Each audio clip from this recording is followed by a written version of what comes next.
Good afternoon, everyone, and welcome to the 5th Gulf region-wide student case study competition.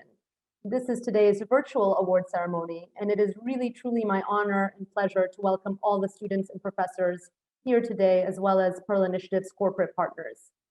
By means of introduction, my name is Rania Saadewi, and I am the Executive Director here at the Pearl Initiative. And well, it has certainly been a unique academic and business year, what with the ongoing pandemic and switch to virtual or near virtual learning for both universities, but also businesses.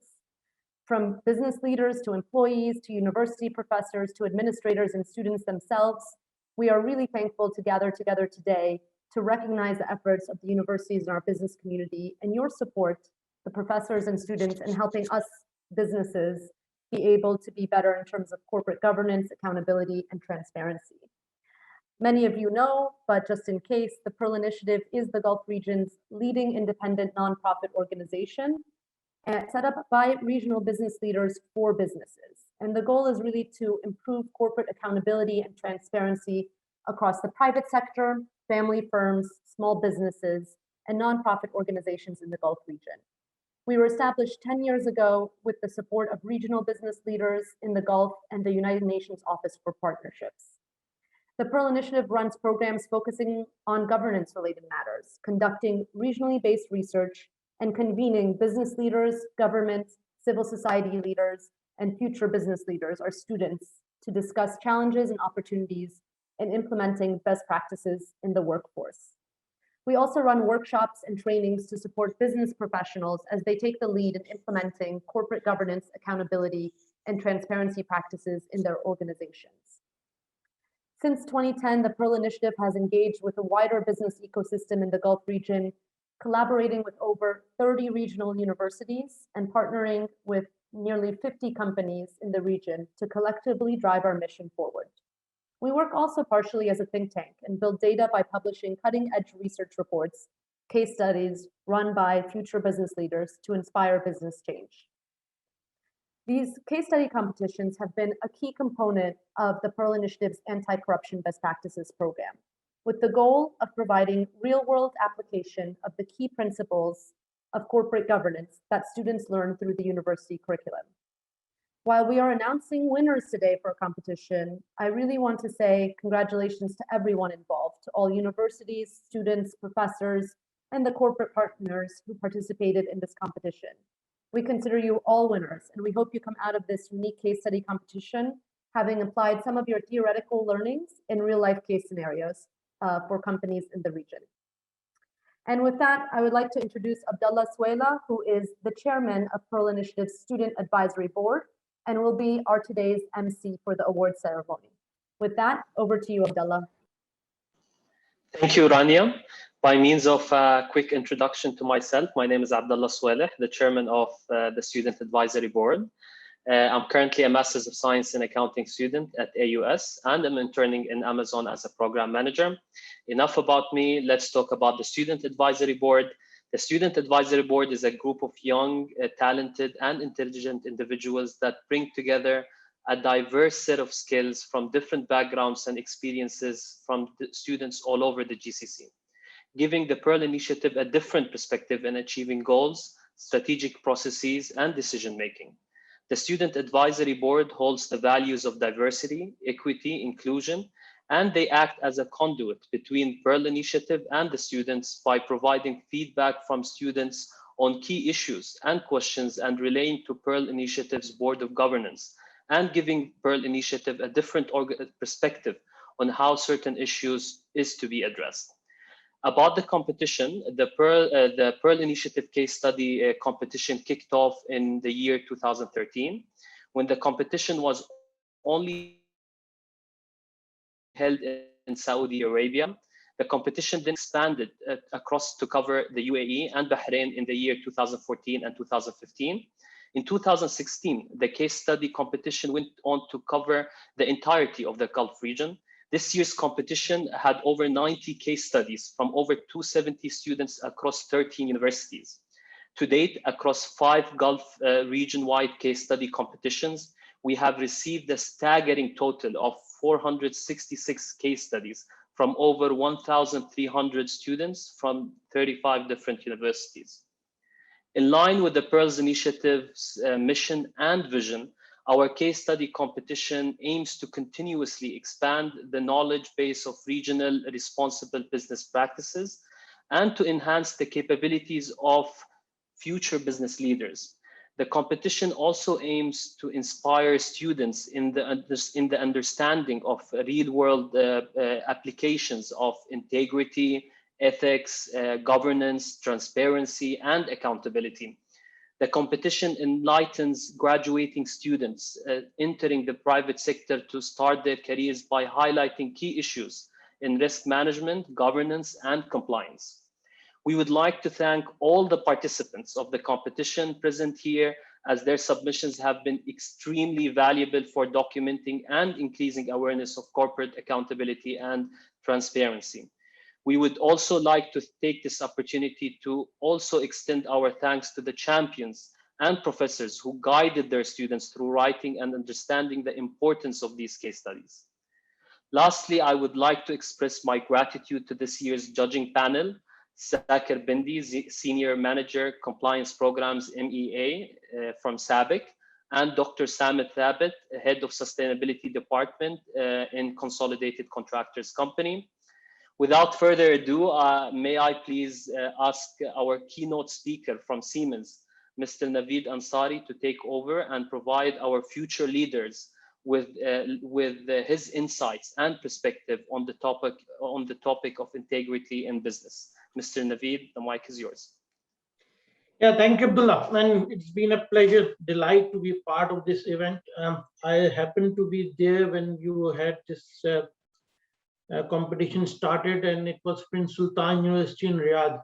So I was part of that ceremony. It was also a very outstanding ceremony, and it gives me immense pleasure to see that this competition is going on.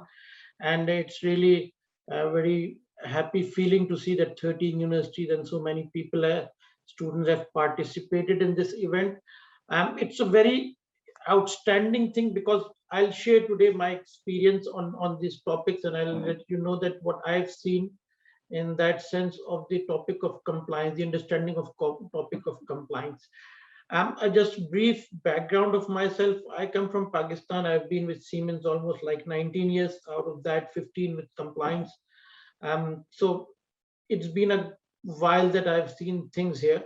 And I'm really grateful to Pearl Initiative that they've given me the opportunity to share experience, to interact with students even virtually.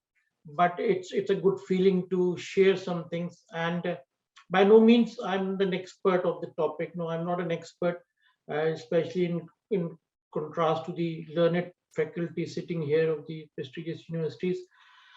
What myself is basically is a person who has gone through the journey of compliance, being part of Siemens in different countries. I am now currently looking into the entire Middle East. So I've directly seen 6 countries, which has up to the level of maturity, compliance maturity of like UAE. Even Pakistan has quite a mature compliance system there. The board of directors are required to look into compliance committees. I've been part of the board, sit there, presented. And then we have the contrast of country like even Afghanistan, Syria in this region, which is very high risk in terms of compliance. One of the topics that I've also seen over the period, and that's a bit of misconception that colleagues, students have, that compliance is something of a topic of financial institution, banks. It used to be, indeed, compliance of a banking system or financial institution is definitely much more. But over the period, the world has changed. Now every industry has its own compliance program, whether it's healthcare, whether it's construction, all of them. And today, what I'm going to do, I'm going to talk about the pitfalls that one usually faces, the colleagues, the students that they enter into the world of, or we call it mammoth of the corporate world. When they enter, they don't have the exact insight how they are going to be encountering the compliance related challenges. Usually what happens during the studies, they study the course of ethics, compliance, integrity, whatever you say. And that's also, just to elaborate on that, that's also a topic, that what is ethics, what is integrity, what is compliance. There have been quite many of the philosophical discussion But from my point of view, in simple words, what I distinguish is doing the right thing always, or as we call it in Siemens, integrity matter always. So it's basically the inner voice of yourself that tells you what's right and wrong. This is a general definition for somebody to decide. However, with corporate world, things are quite complex, and one has to be very much aware of these complexities. Um, there is definitely a difference that I see between ethics and compliance. Ethics is more value driven, so it's prima facie talks about the culture and values, while compliance is more towards adhering to the law. So definitely there are quite many of the jurisdictions, legal jurisdictions, where we have seen that the law takes the height of doctrine of necessity and allows certain provisions which by value-based culture would not be. Just to give you an example, there's a very outreaching global anti-corruption law that is called Foreign Corrupt Practices Act. This is the US law, which is the most comprehensive in terms of reaching out to cross-border. And in that law, there's a provision which allows under the necessity of facilitation payment. Now, by the law standard, this is permitted in that law. But when you look into the jurisdictions of other countries, and especially from the value base, it's still a bribery. So from ethics point of view, this is much different from the legal point of view. And that's primarily, from my perspective, has been a difference between how you see the ethics and how you should see the compliance. The world has changed now. The world doesn't only focus towards compliance. The world focused on sustainability, ethics, the topics which are more comprehensive than just following the law. And in that sense, they are definitely pitfalls when you start the corporate world. And I'm not, there are too many to be discussed in the brief session, but what I can touch upon is that what are these main two that I look into. One is basically the deception that exists, and then the ethical blindness that exists. And deception is basically people who appears to be very educated, well-mannered, are basically the ones behind these white-collar crimes. And how one can protect or prevent him or herself is that adhering to the code of conduct of any organization that they join.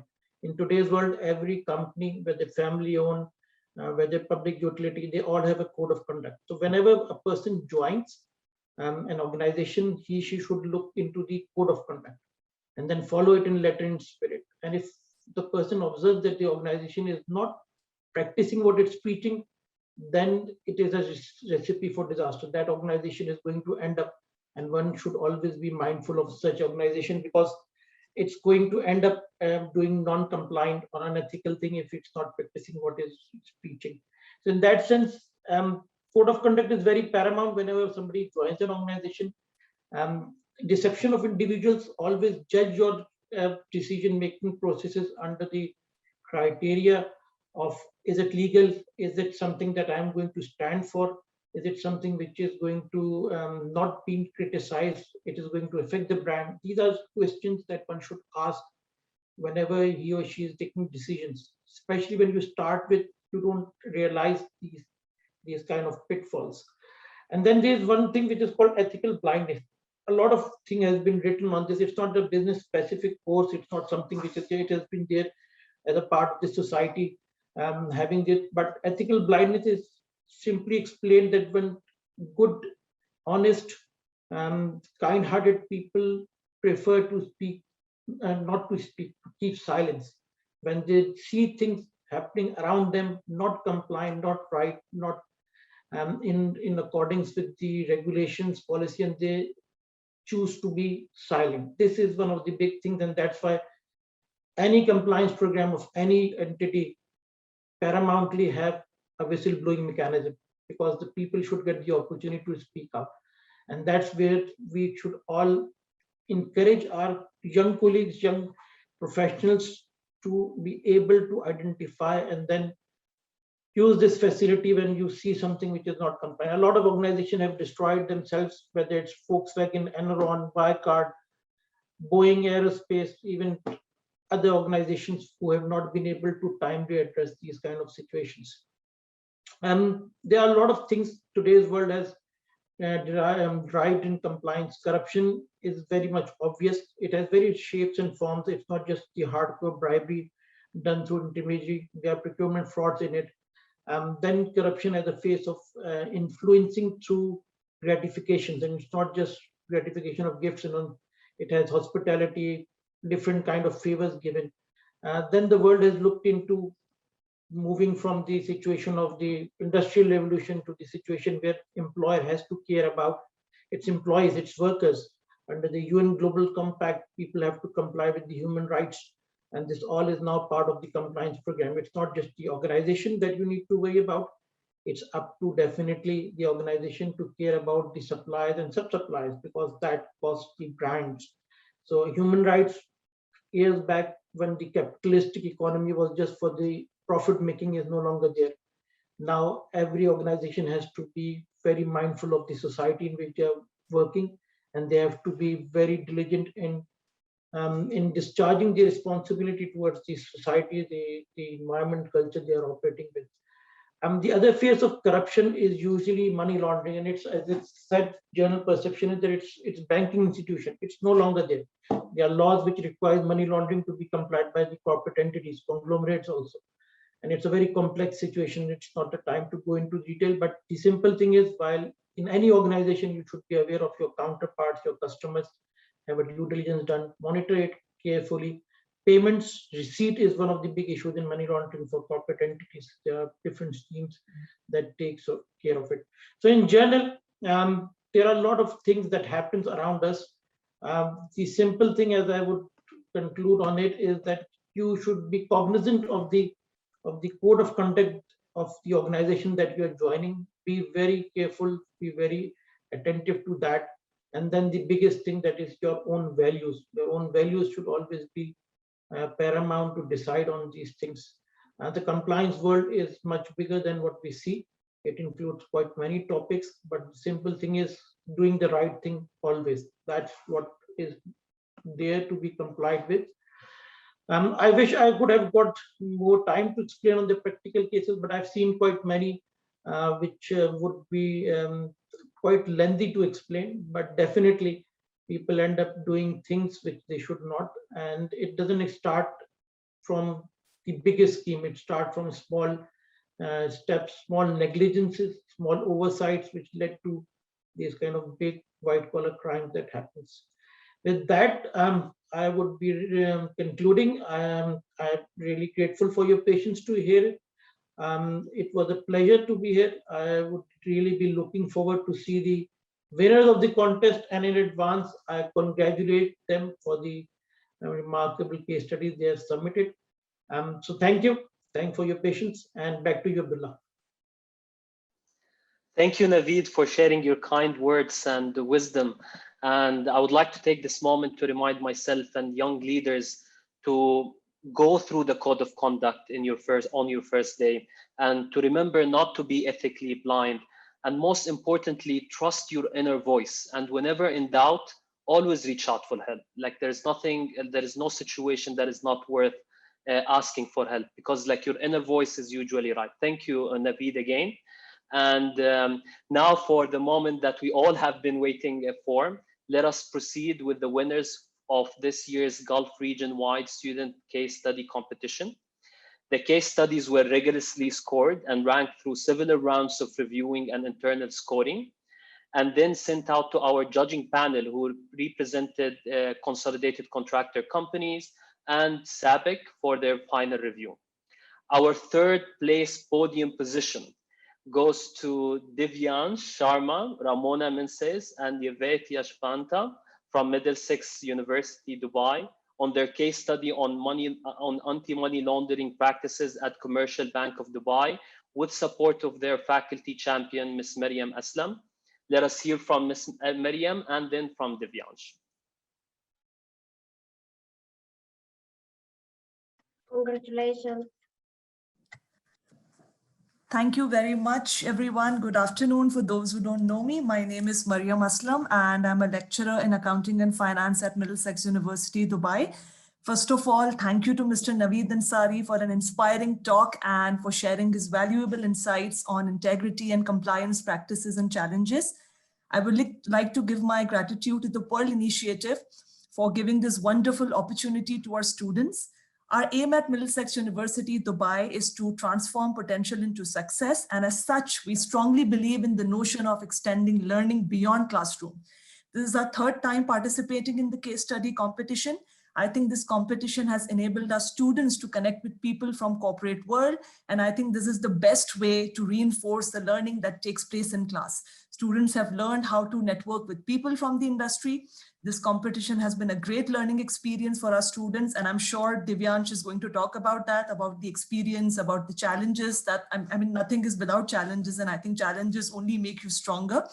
And for this, a very, very big thank you to Pearl Initiative, and we look forward to taking part in future competitions as well. Thank you very much.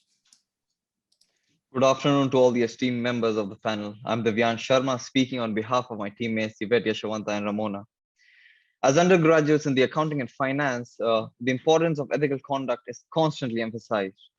We have learned about money laundering and counter-terrorists, but never really understood the severity of this issue. However, once we embarked on this journey, we discovered a plethora of ethical commitments to the government, economy, and society as a whole. It was shocking to find out that, according to the United Nations, around $2 trillion are laundered annually. This made us realize how deeply rooted the issue is. Thus, while choosing the topic anti-money laundering really resonated with us. Commercial Bank of Dubai was selected as a subject as they were most hospitable. They were constantly eager to assist us and were extremely receptive to all our questions. In an attempt to really understand such a vast and complex industry, we spent the first few days researching. Soon enough, we realized how interesting and broad the scope of this report could be. Spending hours researching, understanding, and writing, we would frequently lose track of time and stay up till 3 in the morning as we were so deep down into the rabbit hole. Working together not only enhanced our time management skills, but also our teamwork and collaboration. It was an experience that also helped us grow personally and professionally. It was indeed a moment of pride when we looked at our complete report, a personification of our hard work, dedication, and determination. It also instilled a sense of empathy when we realized that the magnitude of lives that are affected. We realized it is our duty as the next generation of accountants to revolutionize the finance field akin to the inevitable march of technology while simultaneously enforcing ethical conduct. Through notable initiatives and government motivation, it has kindled a fire of integrity and honesty. We learned that the regulating entities should not be seen as a paper tiger and implement more stringent practices. This allowed us to thoroughly inspect and comprehend the policies and mechanisms undertaken to curb money laundering. We learned, in addition to the rules and the procedures mandated by the regulatory authorities of the UAE, banks complied with the International Supervisory Board, such as the Wolfsburg Group. We were impressed to find out that CBD has enforced meticulous policies and robust internal controls.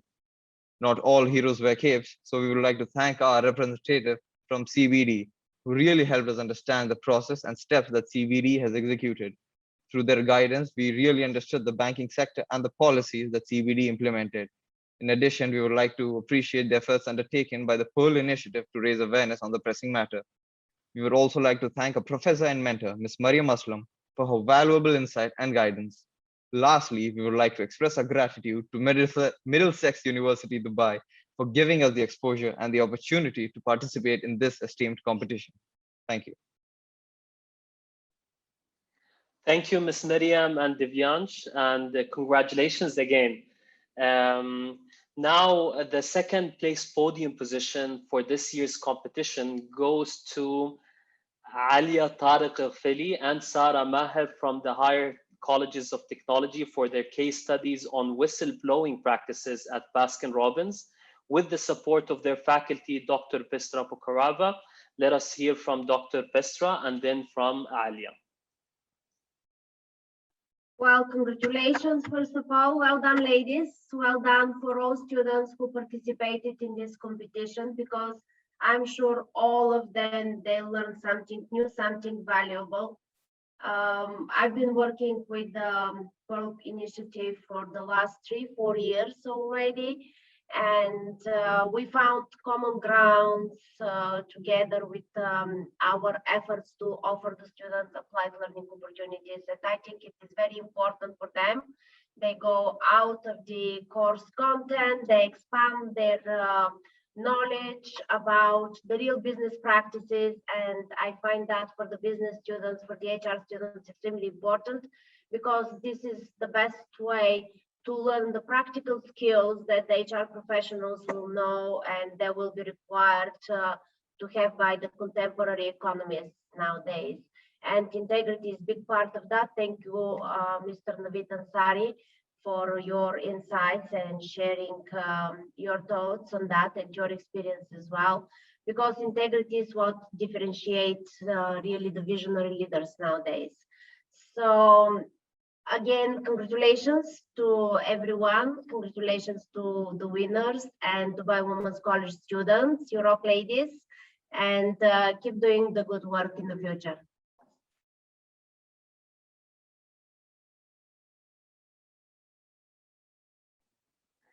Alia?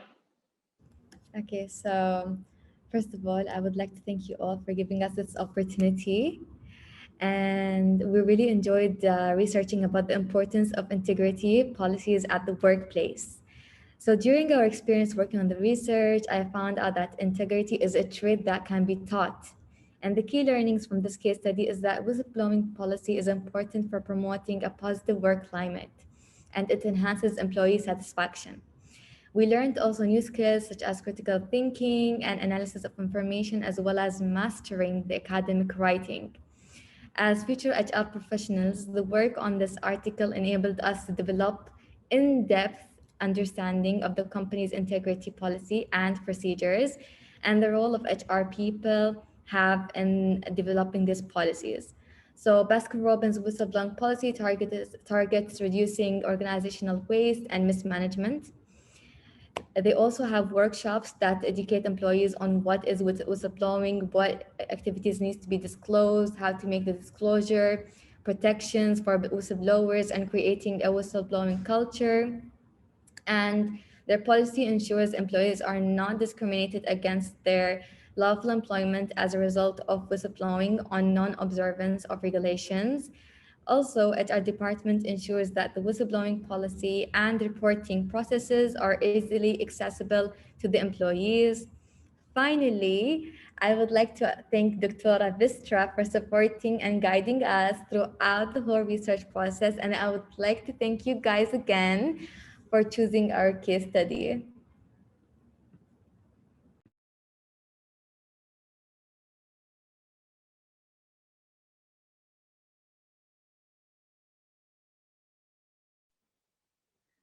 Thank you, Dr. Pistra and Alia, and congratulations again. I guess now I can have an ice cream from Baskin-Robbins like comfortably.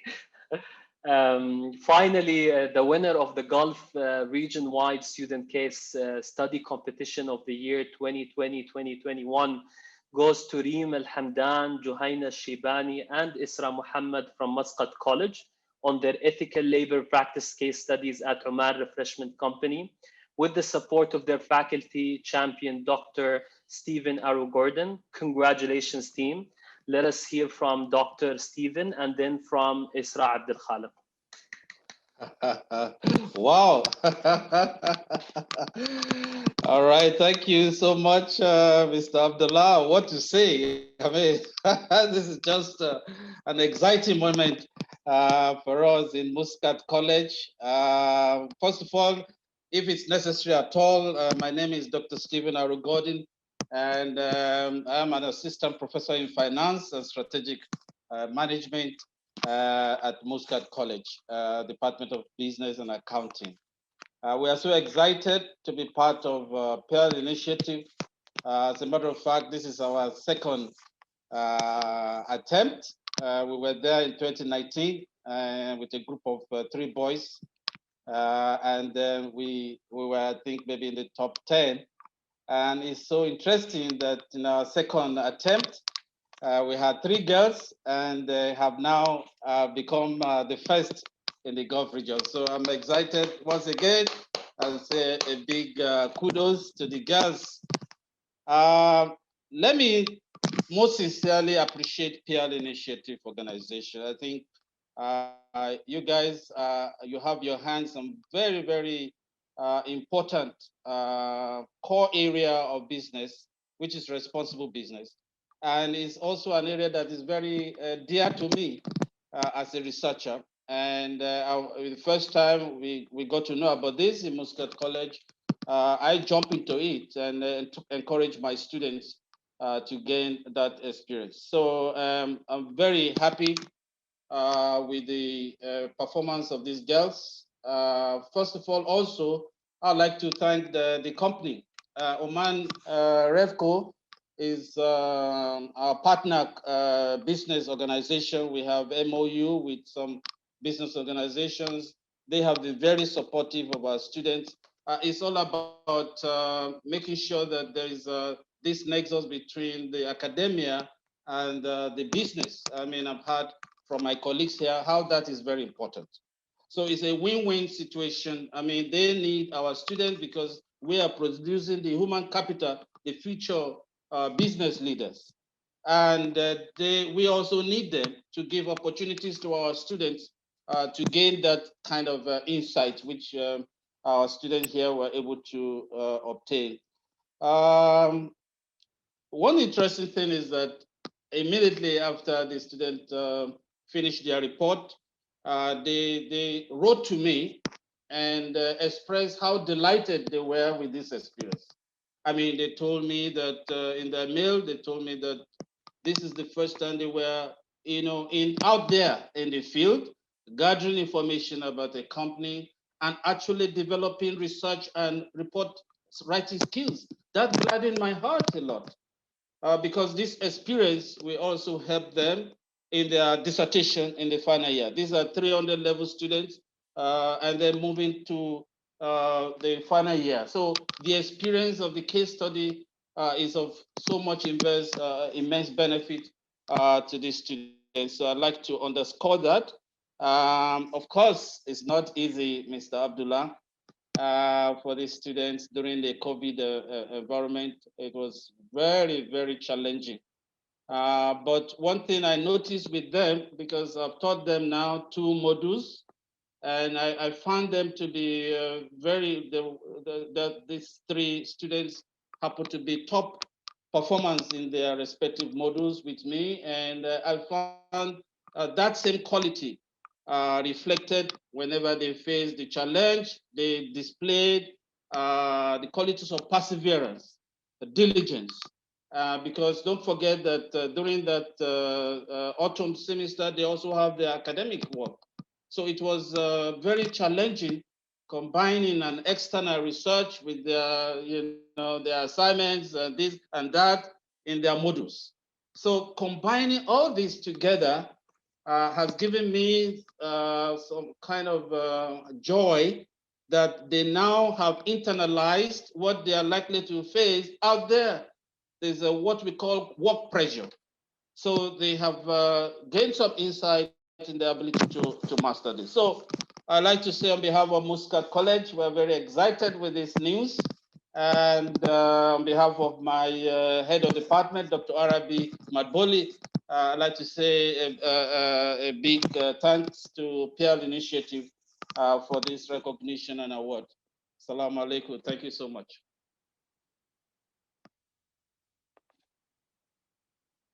All right, Isra, right? Okay.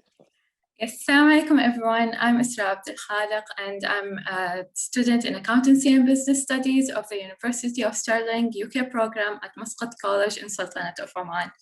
First, we would like to thank Allah for giving us the inspiration to participate in the case study competition of students across the Gulf region. Of course, our deepest appreciation also goes to the organizers, Pearl Initiative Organization, and our Muscat College, and our teachers in the Department of Business and Accountancy. Since the beginning, we've always been enthusiastic to participate and take part in to gain new experiences, and our purpose was to learn and create memories, and our aim was to find opportunities which will further assist us in our studies and in our future career. It was actually our first time to join such a competition, and we are very honored to be the winners of this competition and to get the first place. Thank you very much. The success is sweet, and it was not an easy walk for us. It was very challenging, and yes, as our doctor said, especially as we had to combine the corporate studies with our normal academic studies, and the difficulties of the widespread of COVID-19, which also really affected us and affected our country, and like the tightening of the curfew and restriction laws that we had. However, even with all those challenges, it did not stop our team. Instead, it boosted our motivation to overcome all the challenges and to find new ways to make it work. We used available resources like Microsoft Teams to help countless meetings really, and to work on it together. And we also communicated with each other very well, and we got in touch with RIFCO, the company we wrote our case study on. Our participation has immensely really expanded our knowledge of business modules, especially international business and responsible business practices, and we gained a wide range of practical understanding of the concepts we've learned.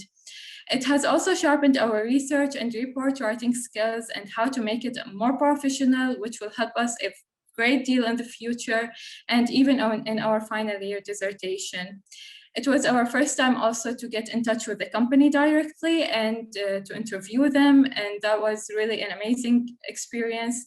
And the insights that we've gained from our study into RIFCO's real world of business in terms of the company's ethical labor practices would without a doubt prepare us as well as we look at ourselves in the future as business leaders. It improved our way of working in a team, and overall it enhanced our our confidence really. We are very happy that our participation, that we were persistent in participating, and for our teachers' encouragement, especially Dr. Stephen, of course. We really thank him for his guidance and for his aid. Thank you very much, Doctor. And we are now nicely rewarded, and we are very happy about that. Once again, I would like to thank you, myself, Reem, and Juhaina. We would all like to thank you, the Pearl organization, for this recognition and for this award. Thank you very much. Thank you, Dr. Stephen and Isra, and congratulations again. And as you mentioned, Dr. Stephen, the competition aims is to inspire students in understanding the real world application of these topics that is taken inside the classroom, such as integrity, ethics, and governance. And I also agree that achieving this in these challenging times is double rewarding, and learning is indeed maximized. As Rania always refers to these challenging times as times of learning. And in case you are wondering about the prizes, all participating students and professors will be awarded with a certificate of participation.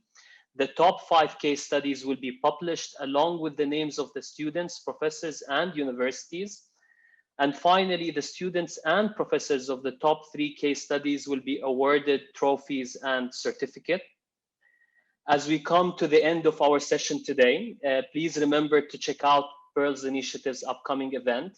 Our next session is focused on micro and small business community, understanding the challenges they face in a post-pandemic environment. Additionally, please feel free to use the Pearl Initiative as a source to engage with the Student Advisory Board. We are your eyes and ears on the ground, and we would love to continue to engage with you going forward. With that, I would like to pass the mic over to you, Rania, to provide closing remarks for the ceremony today. Thank you so much, Abdullah. What wonderful emceeing of this event, and congratulations again to all the students and professors that were involved in today's case study competition, and for our top 3 winners. Before we close our virtual award ceremony, I really want to thank everyone again for attending and supporting our winners. I see as well, I would like to also special thanks to our corporate partners and keynote speaker, Mr. Naveed Ansari from Siemens. And I see also that Dr. Samir Thabit from CCC is on the line, and Becker Cindy from SABIC, who had a chance to review all of the case studies submitted. As noted by Abdullah, we at the Pearl Initiative are looking to engage deeper with our young business leaders across a variety of different programs for corporate governance, including for small businesses, micro businesses in the Gulf region. We are launching a pilot program to begin in August virtually in partnership with Ministry of Youth in Bahrain and a number of youth organizations and universities across the Gulf region. So we encourage you to sign up to hear more about it, but we will also be in touch with our university professors, our students, and our corporate partners as we roll out this new and exciting program. And with that, I would like to thank everyone for their time today and encourage you to all stay safe and healthy during these unique times as well. My appreciations again to everyone and their inspiring work. Have a great day. And Thank you. congratulations again. Congratulations once Thank you. again. Thank you, everyone. Thank you. Thank you very much. Thank you. Thank you, ma'am.